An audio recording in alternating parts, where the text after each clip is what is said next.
अस्सलाम वालेकुम। आज हमारा लेक्चर है, सेकंड लेक्चर है। आज हम फंक्शंस का ग्राफ कैसे रिकंस्ट्रक्ट करते हैं वो डिस्कस करेंगे। उसमें क्या होता है कि इसकी हम डेफिनेशन पढ़ते हैं। If f is a function with domain D, its graph consist of the points in the Cartesian plane whose coordinates are the input output pairs of f। क्या हमारे पास जो ऑर्डर पेयर में एफ की जो input और output points होंगे ना, उनको देखते हुए हम क्या करेंगे, ग्राफ को कंस्ट्रक्ट करेंगे। जैसे अब ये एग्जांपल है, हमारे पास f of x equal to x plus two एक फंक्शन है। तो इसका ग्राफ कैसे कंस्ट्रक्ट करेंगे, ये अभी हम कंस्ट्रक्ट करना सीखते हैं। ठीक है,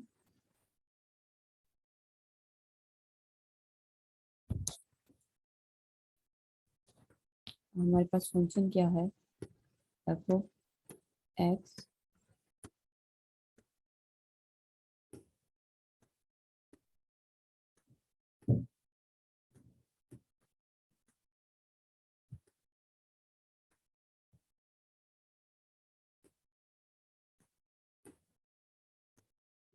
ये हमारे पास फंक्शन है। ठीक है, अब जब हम एक्स की वैल्यू -2 देंगे तो एक्स की वैल्यू हम जब -2 देंगे ना,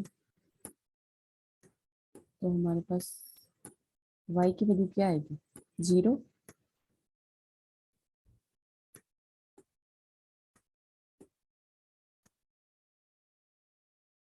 ठीक है, इसी तरह से जब हम सॉरी एक्स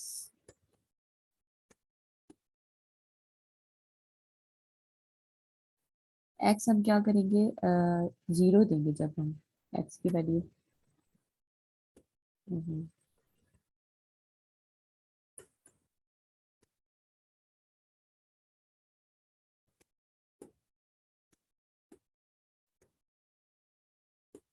ठीक है, तो वाई हमारे पास क्या आएगा, 0 + 2 2। तो इसका ग्राफ कैसे कंस्ट्रक्ट करेंगे, ये हमारे पास कार्टेशियन प्लेन है। ठीक है, ये एक्स एक्सिस और ये वाई एक्सिस है। तो हम यहाँ पे पॉइंट बना देते हैं, ये हमारे पास क्या है, पॉइंट -2। इसी तरह से ये हमारे पास पॉइंट है 0, और ये हमारे पास पॉइंट है 2। ठीक है, तो यहाँ पे भी हम बना देते हैं 2। अब जब -2 हमने दिया था नंबर, डोमेन हमारी -2 थी, तो y क्या आया था, 0। इसी तरह से जब हमने 0 पॉइंट पे डोमेन चेक किया, तो हमारे पास क्या पॉइंट आया, y 2। तो इसका ग्राफ कैसे कंस्ट्रक्ट होगा, ऐसे -2 से 2 की तरफ। ठीक है, ये इसका ग्राफ बन गया।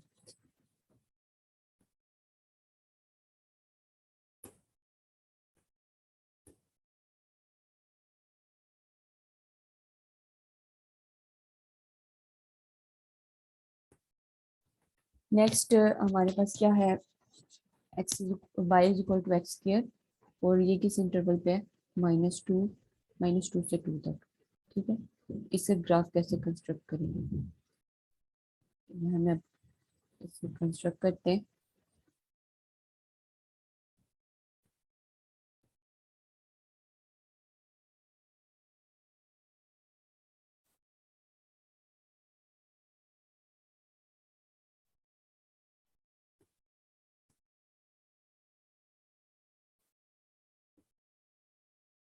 तो हमारे पास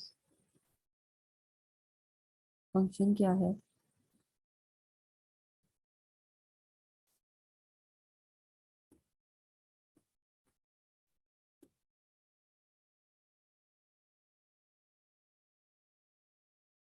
फंक्शन हमारे पास है f of x equal to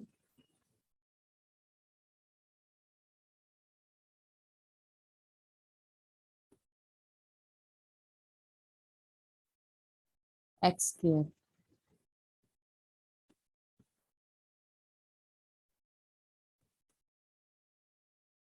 ठीक है। अब हम जब इसको इस इंटरवल पर है -2 से 2 पर,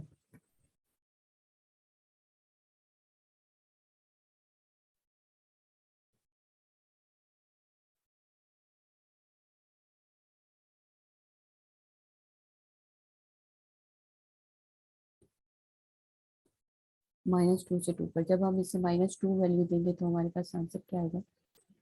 4। ठीक है, सॉरी इधर -2 आएगा।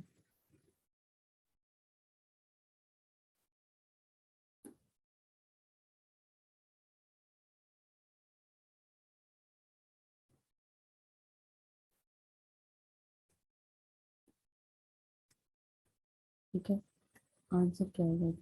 4। इसी तरह से जब हम x की वैल्यू -1 देंगे तो क्या आंसर आएगा? 1। और जब हम x की वैल्यू 0 देंगे तो आंसर क्या आएगा? y हमारे पास वो 0 आ जाएगा। और जब हम इसको वैल्यू देंगे x की 2 तो y पे अगेन हमारे पास क्या आएगा? 4। अब इसका ग्राफ कंस्ट्रक्ट करते हैं।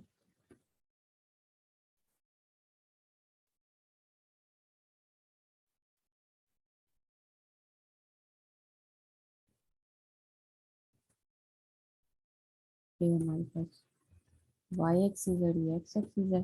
ठीक है, यहाँ पे एक पॉइंट है -2। ठीक है, यहाँ पे हमारे पास एक पॉइंट है -1। ये 0 है, ये क्या होगा? 1। उसी तरह से यहाँ पे क्या होगा? -2। ठीक है, और y एक्सिस में हमारे पास क्या है? 1, ये पॉइंट है 2। ठीक है, ये पॉइंट क्या होगा? 3।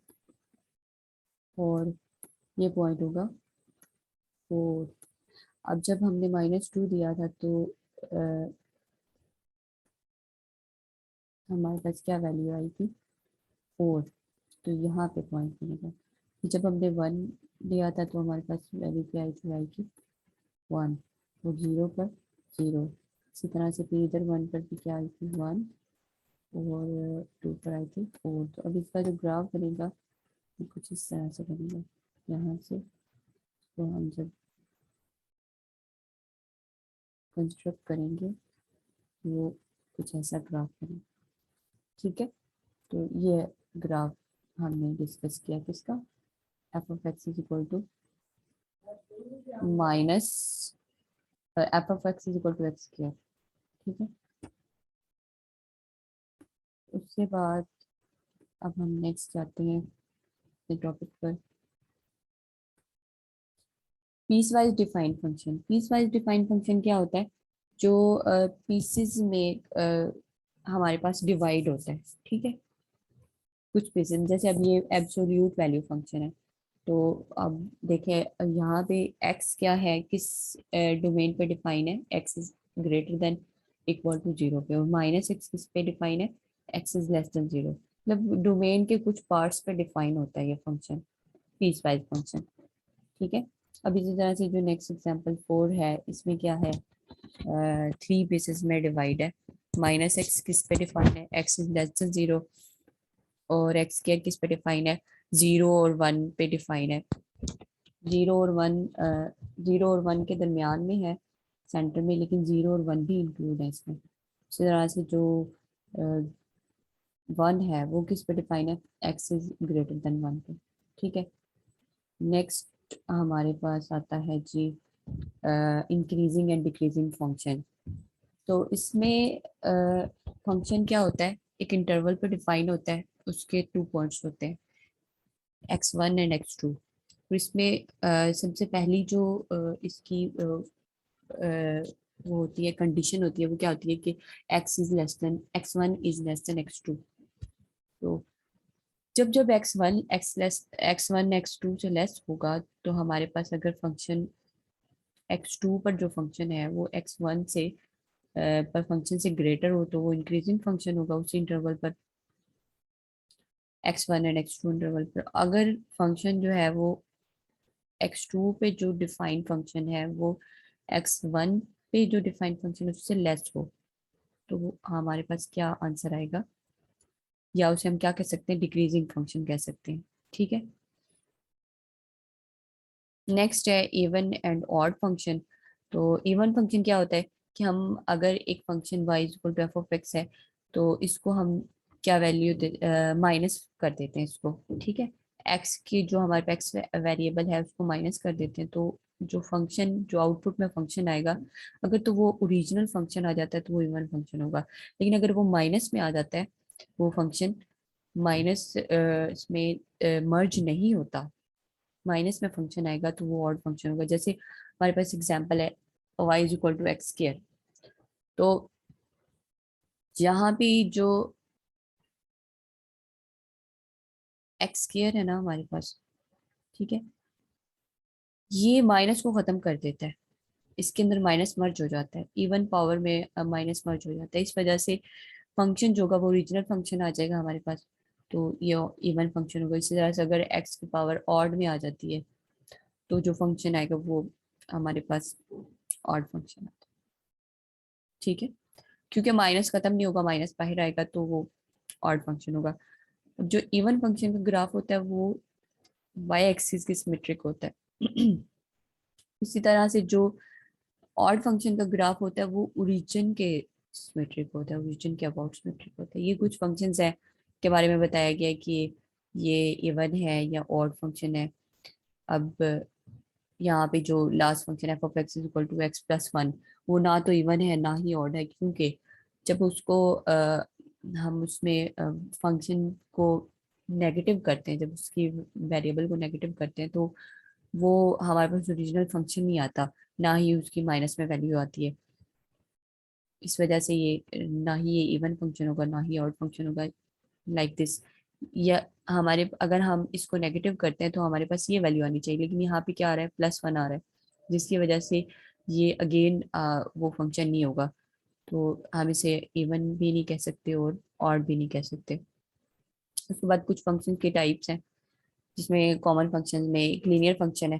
तो लीनियर फंक्शन क्या होता है, ये फॉर्म होती है f of x equal to m x plus b. तो अब यहाँ पे एम और बी जो है ना वो कांस्टेंट है। ठीक है। एम स्लोप है, और जो बी है वो हमारे पास कांस्टेंट है।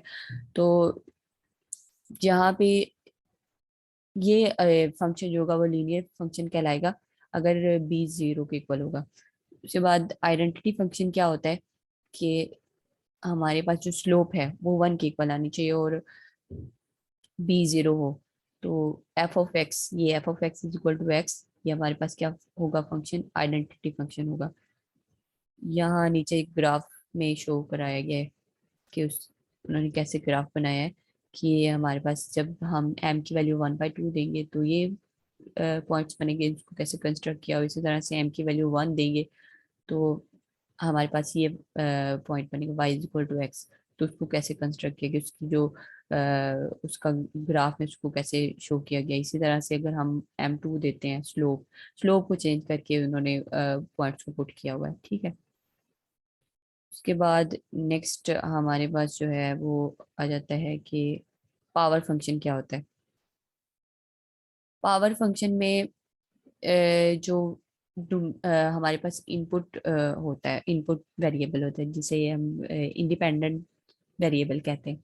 उसकी पावर में अगर कोई नंबर आ जाता है, कोई भी कांस्टेंट आ जाता है, तो वो जैसे पावर से शो हो रहा है कि किसी भी नंबर की पावर। तो यहाँ पे हम फंक्शन की बात करें तो फंक्शन में हमारे पास इंडिपेंडेंट वेरिएबल की जो पावर, अगर उस किसी पावर में अगर हमारे पास फंक्शन आता है तो उसे हम पावर फंक्शन कहते हैं। अब वो पावर जो है ना वो हमारे पास एन नंबर्स हो सकते हैं, 1 भी हो सकती है, 2 भी हो सकती है, 3 भी से ज़्यादा से 4 भी, 5 भी ऑनवर्ड।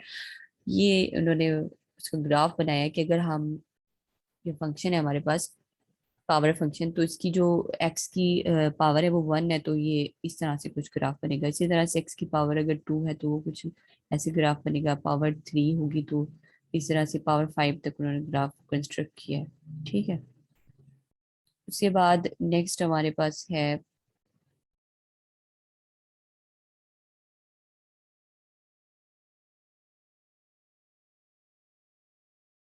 पोलिनोमियल। क्या होता है polynomial? A function p is a polynomial if, ये जो फॉर्म दी गई है, ठीक है, इसमें हमारे पास n नॉन नेगेटिव इंटीजर है और वो पावर है x की, और ये a से a नॉट से a n तक जो नंबर्स आ रहे हैं, रियल कांस्टेंट्स आ रहे हैं, उनको कोएफिशिएंट्स कहते हैं पोलिनोमियल के।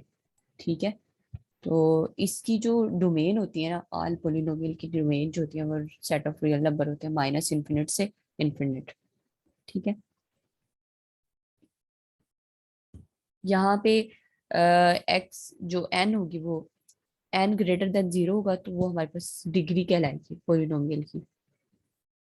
ठीक है, डिग्री 1 अगर है तो पोलिनोमियल हमारे पास क्या होगी, वो लीनियर होगी। इस तरह से डिग्री अगर 2 है तो वो पोलिनोमियल जो होगा वो क्वाड्रेटिक होगी, मीन्स वो क्वाड्रेटिक फंक्शन आ जाएगा। इसी तरह से अगर डिग्री 3 है तो वो क्यूबिक फंक्शन हमारे पास आ जाएगा।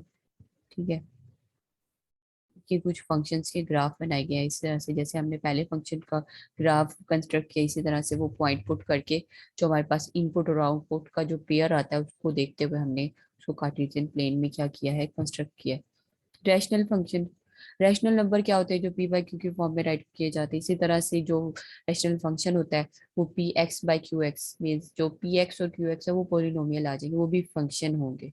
ठीक है, तो वो हमारे पास रैशनल फंक्शन होगा। और यहाँ पे उन्होंने ये कहा है कि क्यू एक्स, जहाँ जैसे हमने रैशनल नंबर्स में देखा था कि क्यू 0 के इक्वल नहीं होता, इसी तरह से यहाँ पे Q Q of x means जो क्यू ऑफ एक्स एक फंक्शन जो है वो भी 0 के इक्वल नहीं होगा, क्योंकि अगर ये 0 के इक्वल होगा तो फंक्शन जो है वो हमारे पास अनडिफाइन हो जाएगा। उसके लिए ज़रूरी है कि q of x not equal to 0 होना चाहिए। ठीक है, ये कुछ को डिफाइन किया गया। आगे अलजेब्रैक फंक्शन है, तो पोलिनोमियल को कंस्ट्रक्ट करने के लिए फंक्शंस को हम कुछ प्रॉपर्टीज, अलजेब्रैक प्रॉपर्टीज को यूज करते हुए जब हम फंक्शन कंस्ट्रक्ट करते हैं, पोलिनोमियल कंस्ट्रक्ट करते हैं, उसे हम अलजेब्रैक फंक्शन कहते हैं, लाइक एडिशन, सब्ट्रैक्शन और मल्टीप्लिकेशन, डिवीजन को यूज करते हुए। ट्रिग्नोमेट्रिक फंक्शन क्या होता है? ट्रिग्नोमेट्रिक आइडेंटिटीज जैसे साइन एक्स है, कॉज एक्स है, सिकेंड, टैन, कॉट, इन सब में जो फंक्शन होगा वो हमारे पास ट्रिग्नोमेट्रिक फंक्शन होगा, like f of x is equal to sine x. अब उसका ग्राफ बनाया गया इस तरह से, ये माइनस पाई से पाई के दरम्यान में इस तरह से इसको ग्राफ को कंस्ट्रक्ट किया गया। ये पाई माइनस पाई से 3 पाई तक कैसे कंस्ट्रक्ट करेंगे, इसी तरह से ये कॉज एक्स का भी ग्राफ बनाया गया। एक्सपोनेंशियल फंक्शन क्या होता है? एक ऐसा फंक्शन जिसमें हमारे पास कोई भी एक नंबर होता है, ठीक है, बेस कोई भी, उसमें जो वेरिएबल होता है, इंडिपेंडेंट वेरिएबल, वो उसकी पावर में आ जाता है। ठीक है, तो ये 1 के इक्वल नहीं होना चाहिए। हमारे पास जो बेस होगी वो 1 के इक्वल नहीं होनी चाहिए, क्योंकि 1 के इक्वल अगर हमारे पास बेस होगी तो 1 की जो पावर होती है, कोई भी पावर हो, तो वो 1 नहीं हो जाता है। इस वजह से 1 के इक्वल नहीं होगा यहाँ पे। ठीक है, और इसकी जो डोमेन होगी वो सेट ऑफ रियल नंबर होगी, लेकिन रेंज होगी वो 0 से इन्फिनिट तक होगी, क्योंकि हमारे पास जो ये इसकी पावर होगी वो अगर नेगेटिव में भी होती है तो वो उसको रेसिप्रोकल में चेंज कर देता है, जो वो नंबर होता है। ठीक है, उसको रेसिप्रोकल में चेंज कर देगा तो उसकी वैल्यू नेगेटिव नहीं होगी, इस वजह से इसकी जो रेंज होगी वो 0 से इन्फिनिट होगी। उसके बाद हमारे पास है कि सम और डिफरेंस प्रोडक्ट और क्वेश्चन में कैसे राइट किया जाता है फंक्शंस को। तो अब एफ और जी हमारे पास टू फंक्शंस हैं, ठीक है, जिनकी डोमेन होगी ना वो डोमेन एफ और डोमेन जी इनके कॉमन पॉइंट से बिलोंग करेगी। ठीक है, जब हम इनका इंटरसेक्शन लेंगे तो जो कॉमन पॉइंट्स होंगे वही इसकी डोमेन होगी। इसको अब जो सम का फॉर्मूला है उसमें क्या होगा कि एफ प्लस जी जो है वो इस तरह से इसको राइट कर लेंगे, इस तरह से जो इसका होगा डिफरेंस फार्मूला वो भी इस तरह से राइट करेंगे और प्रोडक्ट फार्मूला भी। अब यहाँ पे इसका क्वेश्चन कैसे राइट किया गया है, यहाँ पे कहा गया कि g of x not equal to zero, means हम जो पॉइंट इनमें डोमेन और domain of f and domain of g में जो कॉमन पॉइंट्स होंगे उसमें से एक ऐसा पॉइंट जो जीरो के इक्वल नहीं हो, जी ऑफ एक्स जहाँ पे जीरो के इक्वल नहीं हो, तो उसके ऊपर जो हम ये फार्मूला कंस्ट्रक्ट करेंगे वो हमारे पास क्वेश्चन फार्मूला होगा। उसके बाद ये सी कोई भी रियल नंबर तो वो उसमें फंक्शन से बाहर आ जाएगा। ठीक है, ये कुछ इसके सम डिफरेंस और क्वेश्चन प्रोडक्ट ये फार्मूलाज हैं, ये आप इसको चेक कर लीजिएगा। उसके बाद ये एग्जाम्पल है अभी जो हमने ऊपर बात की थी ना कि कॉमन पॉइंट्स डोमेन, दोनों फंक्शंस की डोमेन का जो कॉमन पॉइंट्स होंगे वो यूज होंगे। तो अब यहाँ पे एक फंक्शन है, ये फंक्शन इस ये किस डोमेन पर डिफाइन है, जीरो से इन्फिनिट तक, और यहाँ पे जो जी ऑफ एक्स है ये किस पे डिफाइन है, माइनस इन्फिनिट से वन तक। तो अब जब इनकी डोमेन का इंटरसेक्शन लेंगे तो वो हमारे पास जीरो और वन आएगी। ठीक है, तो ये जीरो और वन पे इसको ये डिफाइन होगा ये फंक्शन एफ जी। ठीक है, तो अब यहाँ पे इसके वो जो ऊपर फार्मूलाज हमने डिस्कस किए हैं उनको यहाँ पे यूज किया गया है। जो जो है ना ये क्वोशंट फार्मूला, क्वोशंट में यहाँ पे जब एफ बाय जी होगा तो यहाँ इसकी डोमेन में, जी की डोमेन में वन एक्सक्लूड हो जाएगा, क्योंकि अगर वन यहाँ पे होगा तो ये zero x by zero form बन जाएगी जो कि अनडिफाइंड फॉर्म है। तो इसको ओवरकम करने के लिए हम वन को एक्सक्लूड कर देंगे, वन इसमें इंक्लूड नहीं होगा। और इसी तरह से जब जी बाय एफ होगा तो इसमें जीरो इंक्लूड नहीं होगा, जीरो को एक्सक्लूड कर देंगे जो क्योंकि यहाँ पे जीरो होगा तो वो अनडिफाइंड फॉर्म बन जाएगी। ठीक है, नेक्स्ट है कंपोजिट फंक्शन। कंपोजिट फंक्शन को कैसे राइट किया जाता है, ये हमारे पास इसकी डेफिनेशन है, f and g are function, the composite function f of g, f composed with g is defined as, ये जो g होगा ये f के अंदर मर्ज हो जाएगा, जो f का फंक्शन होगा उसके अंदर हम g को मर्ज कर देंगे। ठीक है, और इसकी जो डोमेन होगी वो भी हमारे पास क्या होगी, जो g की हमारे पास डोमेन होगी ना वो f की डोमेन के अंदर मर्ज हो जाएगी। ठीक है,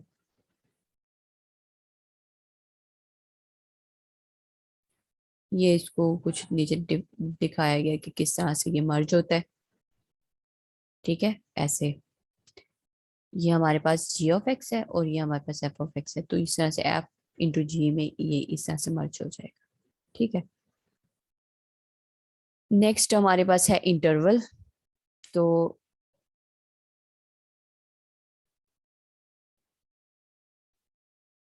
इंटरवल क्या होता है, a subset of real line is called an interval if it contains at least 2 points and contains all the real numbers lying between any 2 points of its elements।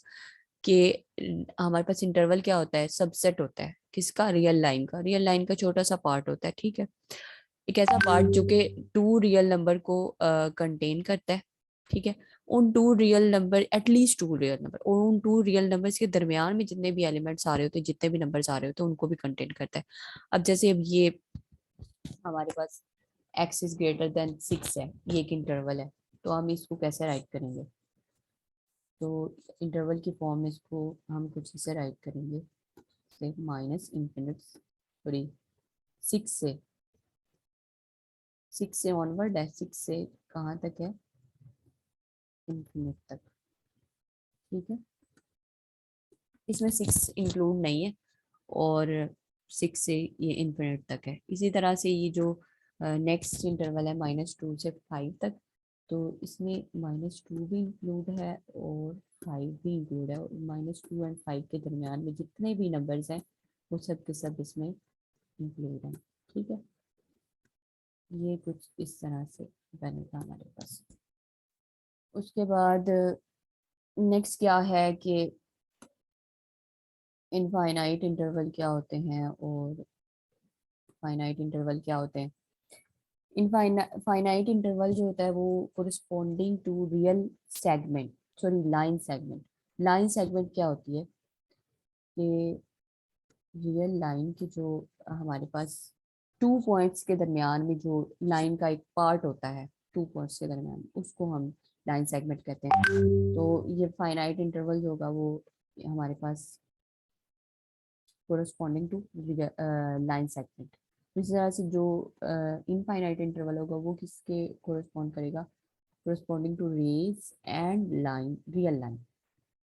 Raise क्या होती है, किसी एक पॉइंट से आगे इनफाइनाइट डायरेक्शन में move करना, means उसका एक एंड पॉइंट होना चाहिए और दूसरी साइड से वो हमारे पास इनफाइनाइट डायरेक्शन में मूव कर रहा हो। ठीक है, तो वो इनफाइनाइट इंटरवल होगा। अब क्लोज इंटरवल क्या होता है, it contains both of its two its end point. ये हमारे पास ये जो इंटरवल होगा ये क्या होगा, क्लोज इंटरवल होगा। और ये जो ऊपर हमने इंटरवल बनाया है 6 से इनफिनिट तक, ये क्या होगा, ओपन इंटरवल होगा। और अगर हम इसको से राइट कर देते हैं, अगर हम इसको रेज करते हैं और यहाँ पे इसको ऐसे राइट करेंगे ऐसे, तो ये हाफ ओपन और हाफ क्लोज बन जाता है। ठीक है, इसको हाफ ओपन कह सकते हैं, हाफ क्लोज भी कह सकते हैं। ठीक है,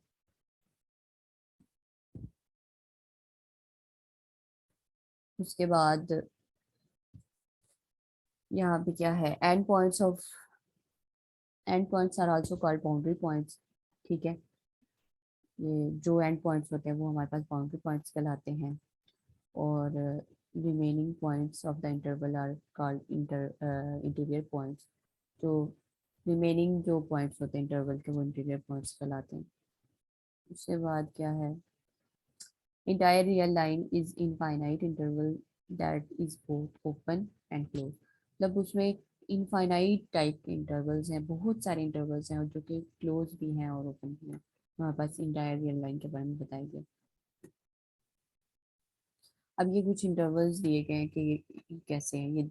ये अब जो फर्स्ट है हमारे पास, ये क्या है, ओपन इंटरवल है। इसमें ना तो ए इंक्लूड है और ना ही बी इंक्लूड है। ठीक है, ए पे भी हमारे पास वो होल बन जाता है और बी पे भी होल बन जाता है, इसलिए ए और बी के दरम्यान में सारे पॉइंट्स इंक्लूड है। इस तरह से ये जो ये इंटरवल है सेकंड, ये क्या है, क्लोज इंटरवल है। ए भी इंक्लूड है और बी भी इंक्लूड है। नेक्स्ट क्या है, हाफ इंटरवल। इसमें ए इंक्लूड है और बी इंक्लूड नहीं है, लेकिन ए से बी तक के सारे बाकी तमाम पॉइंट्स इंक्लूड है। यहाँ पे ये जो इंटरवल है क्या है, हाफ ओपन है। जैसे ये ऊपर था हाफ ओपन, उसमें ए इंक्लूड था बी नहीं था, यहाँ पे ए इंक्लूड नहीं है बी इंक्लूड है।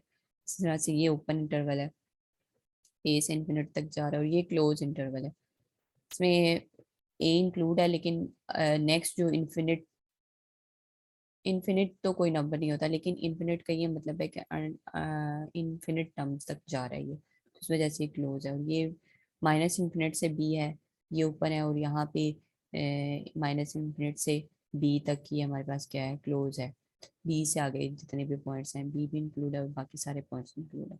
और माइनस इन्फिनिट से इन्फिनिट तक ये ओपन भी कह सकते हैं, इसको क्लोज भी कह सकते हैं। और ये हमारे पास बेसिकली एक रियल नंबर्स का सेट है। ठीक है, आज का हमारा लेक्चर यहीं तक था। होप सो आपको समझ आ गया होगा। नेक्स्ट लेक्चर में फिर मिलते हैं, तब तक के लिए अल्लाह हाफिज़।